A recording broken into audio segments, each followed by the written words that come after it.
Hello दोस्तों, welcome to SL Hindi कहानियाँ। आज की कहानी है अपने अपने कर्म। ये कहानी आपको पसंद आती है तो प्लीज़ एक लाइक करें और शेयर करें। आगे भी इसी तरह की कहानी आप सुनना पसंद करते हैं तो चैनल को सब्सक्राइब करें और कहानी को अच्छे से समझने के लिए इसे बिना स्किप किए देखें। तो चलिए आज की कहानी शुरू करते हैं। सेठ गिरधारी लाल जी बहुत बड़ी हवेली में रहता था। उसके 3 लड़के थे।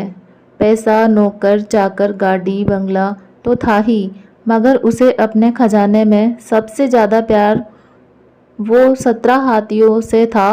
हाथियों की देख रेख में कोई कमी ना रह जाए, इस बात का उसे बहुत ख्याल था। उसे हमेशा यही फिक्र रहती कि उसके बाद उसके हाथियों का क्या होगा। समय ऐसे ही बीतता गया और अब सेठ को महसूस होने लगा कि उसका अंतिम समय अब दूर नहीं है।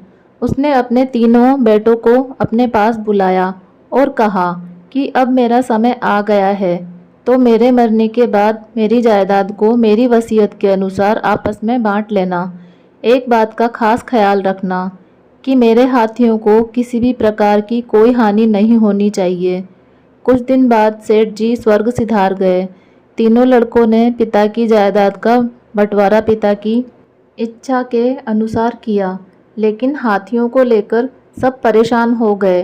कारण था कि सेठ जी हाथियों के बंटवारे में पहले लड़के को आधा, दूसरे को 1/3, तीसरे को 9वां हिस्सा दिया था। 17 हाथियों को इस तरह से बांटना असंभव लगा।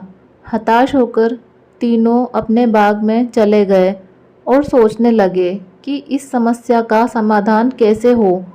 तभी तीनों ने देखा कि एक साधु हाथी पर सवार होकर उनकी ही ओर आ रहा है। जब साधु पास आ गया तो तीनों ने उसे प्रणाम किया और अपनी सारी कहानी सुनाई। साधु ने कहा कि इसमें परेशान होने वाली क्या बात है, लो मैं तुम्हें अपना हाथी दे देता हूँ। सुनकर तीनों लड़के बहुत खुश हुए। अब सामने 18 हाथी खड़े थे। साधु ने पहले लड़के को बुलाया और कहा, तुम अपने पिता की इच्छा के अनुसार आधे यानी 9 हाथी ले जाओ। दूसरे लड़के को 1/3 यानी 6 हाथी दे दिए। छोटे लड़के को उसने बुलाकर कहा, तुम भी अपना 9वां हिस्सा यानी 2 हाथी ले जाओ। 9 जमा 6 जमा 2 मिलाकर 17 हाथी हो गए।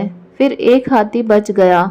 लड़कों की समझ में यह गणित बिल्कुल भी नहीं आया और तीनों साधु महाराज को देखते ही रहे।